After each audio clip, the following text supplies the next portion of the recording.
Your commentator is Ray Henley.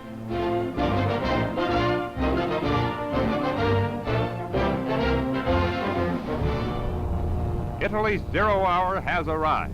The Allies' mighty air armadas launched devastating raids on the escape ports in the Messina Triangle, bombing all important transportation lines and airfields.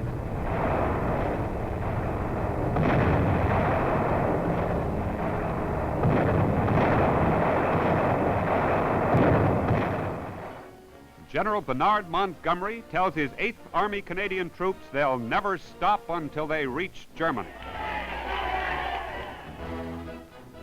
Allied grand strategy against the fortress of Europe is about to be revealed. Nightfall brings a shattering barrage across the Straits of Messina. Dawn and the curtain of fire continues as British and Canadians prepare to sail for the Italian mainland. Nazi bombers attempt to smash the armada, but they are driven off. The sky is filled with steel as plane after plane fails to break through the withering barrage.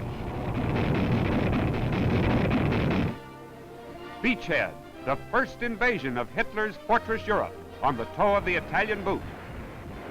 Now starts a great and ever-growing Allied thrust. Spearheads of Tommies and Canadians drive forward into the Calabrian foothills of southern Italy. Field guns hammer the retreating Nazis and Italians.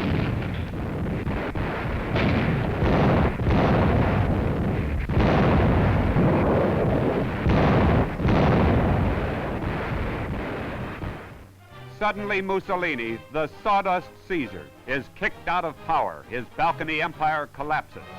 The Duce of force and fraud is now decorated with rotten tomatoes. Italian newsreel films show the mounting confusion and wild disorder that sweeps Rome. A breathtaking proclamation announces that Marshal Badoglio has become the Italian premier. The fascist line in Europe is breached at last, and Rome is jubilant. Symbols of fascism everywhere go crashing to the ground. While all Italy is in a turmoil, the American Fifth Army boards landing crafts and ships of a mighty armada at an Allied port on the eve of an epic struggle, a valiant crimson page in American history. The great convoy moves toward the Italian mainland. The fierce battle at sea is at hand. Nazi dive bombers, fighting desperately, are beaten off. American destroyers lay a smoke screen to hide the convoy as it draws closer to blazing Nazi shore batteries. Nothing can stop its determined advance. Now the enemy is throwing everything it has at the Yanks, and there are losses, but the fleet moves in. All the way, it's a desperate battle with Nazi artillery blazing away at Americans from the heights ashore. Bombers sneaking in through fighter defenses to blast a ship here and there, but our armada moves in.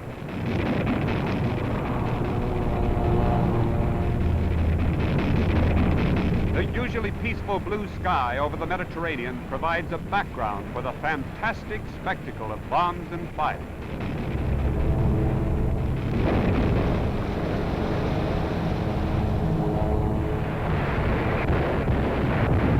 Our Navy is in the thick of it, firing with all its power.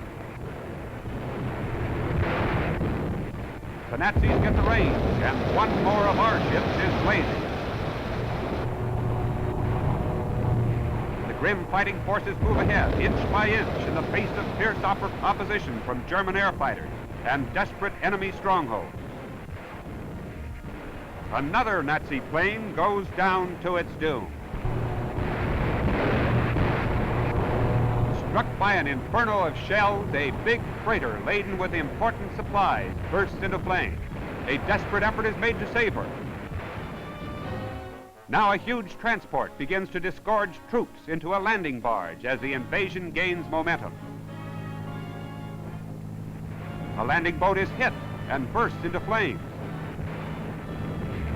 On and on come our men in a never-ending stream.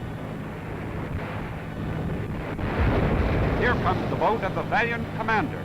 Lieutenant General Mark Clark goes in to lead this daring thrust against the Nazis. And still they come, Yanks stream ashore, braving bombs, artillery, and machine gun fire.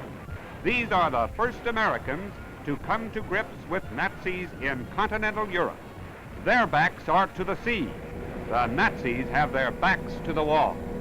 Landing boats rush in with the tools of war. Munitions and supplies of every description pour into the beachhead. Suddenly, the entire world is electrified by a startling announcement from Allied headquarters. This is General Dwight D. Eisenhower, Commander-in-Chief of the Allied force. The Italian government has surrendered its armed forces unconditionally. Near Salerno, where the fighting is the fiercest, the tide of battle ebbs and flows. Troops under fire dig for cover as Nazi shells scream overhead. Now the tide of victory is rising as our flyers form a protective cover over our advancing troops. Our valiant Fifth Army moves inland as the retreating troops of Field Marshal von Kesselring start what Berlin calls a disengaging action. General Mark Clark disregards personal safety to enter the thick of battle. German armored divisions make the Americans pay for every foot of ground. The battle shifts to the Mediterranean, where General Eisenhower boards the flagship of Britain's Admiral Cunningham. Word has reached the commanding general of the surrender of the Italian fleet. An historic hour has arrived. The Italian Navy has escaped and is steaming to an Allied port with surrender signals flying. 108 ships surrendered to the Allies, including more than 50 submarines. An Italian submarine arrives with its crew and its mascot, happy to have reached safety. A British skipper goes aboard to welcome its commander. On comes the Italian Navy, a gigantic armada of fighting ships, ships that made a clean getaway despite German vigilance. The Allied commanders are jubilant. They have a reason to be. Italy now aids the Allied cause by freeing a powerful navy for use elsewhere in the global war. While the fleet is surrendering, American troops are fighting desperately. General Clark piles into a jeep to reach the front lines. American artillery is in action and pounding enemy positions with unrelenting fury.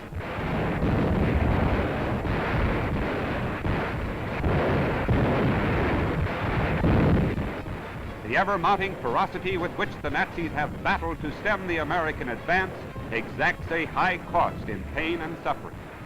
American ambulance men are busy everywhere. Every war plant worker on the home front has played a part here. American casualties and losses, though severe, would be far heavier if planes, guns, tanks, and ships had not been ready in tremendous numbers. General Clark and Britain's General Alexander see victory certain now. Their immediate goal is Naples, and then the road to Rome. Cameramen are in the front lines and constantly under fire as the men of the Fifth Army spring into action everywhere. Smashed Nazi armor testifies to the cool accuracy of American tank busters. Signal Corps men with walkie-talkie radios keep headquarters informed of every hard-won gain. Again and again, Clark's men advance on the heels of retreating Nazis. Salerno is ours, and then Naples. Italy surrenders. Its soldiers move into the Allied ranks. The strategy conceived by our fighting generals and admirals and brought to a victorious conclusion by General Eisenhower's command strikes its heaviest blow that pierces the peninsula of Italy and crushes fascism everywhere.